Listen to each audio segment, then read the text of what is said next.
ગુજરાતના સુરત શહેરનો smart city બાદ હવે સોલાર સિટી તરીકે પણ વિકાસ કરવામાં આવશે। સુરત મહાનગરપાલિકાએ પણ સુરત શહેરને સોલાર સિટી તરીકે વિકસાવવા માટે કમર કસી છે।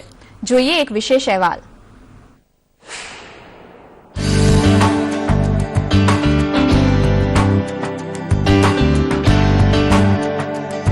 દેશના 59 શહેરને સોલાર સિટી તરીકે વિકાસ કરવાની જાહેરાત કેન્દ્ર સરકારે કરી છે, જેમાં ગુજરાતના સુરતનો પણ સમાવેશ થાય છે, જેના ભાગરૂપે સુરત શહેરને પાયલટ સિટી તરીકે જાહેર કરાયું છે। સુરત શહેરમાં સોલાર પ્લાન્ટની સ્થાપના કરાશે। આ પાયલટ પ્રોજેક્ટના ભાગરૂપે સુરત શહેરમાં રહેણાંક વિસ્તાર, કમર્શિયલ અને ઇન્ડસ્ટ્રીયલ વિસ્તારમાં પણ સોલાર પ્લાન્ટ સ્થાપિત કરવાની દિશામાં આયોજન કરાયા છે।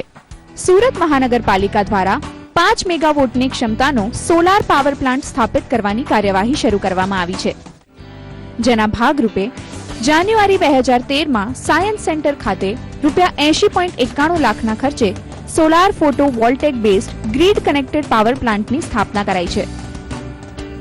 આ પાવર પ્લાન્ટની ક્ષમતા 100 કિલોવોટની છે। 2016 સુધીમાં સુરત મહાનગરપાલિકાની તમામ કાર્યાલય તથા મિલકત ખાતે સોલાર પ્લાન્ટ સ્થાપિત કરાયા છે। આમ ગુજરાતમાં સુરત મહાનગરપાલિકા એ ગ્રીડ કનેક્ટેડ પાવર પ્લાન્ટ સ્થાપિત કરનારી પ્રથમ મહાનગરપાલિકા બની છે।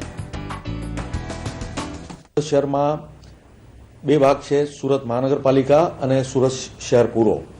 તો સુરત મહાનગરપાલિકા જે છે એ અત્યારે લગભગ 1.5 મેગાવાટના સોલર પાવર પ્લાન્ટ લગાડી ચૂકી છે અને પ્લાનિંગ મુજબ 3.5 મેગાવાટ આ વર્ષે અમારે લગાડવાના છે।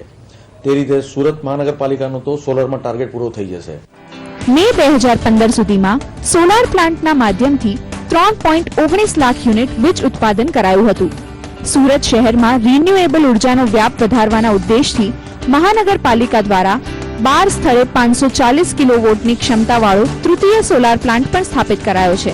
સોલાર પાવર પ્લાન્ટમાંથી ઉત્પન્ન થતી વીજળીમાંથી સુરત મહાનગરપાલિકાને ₹6 લાખની આવક થઈ છે।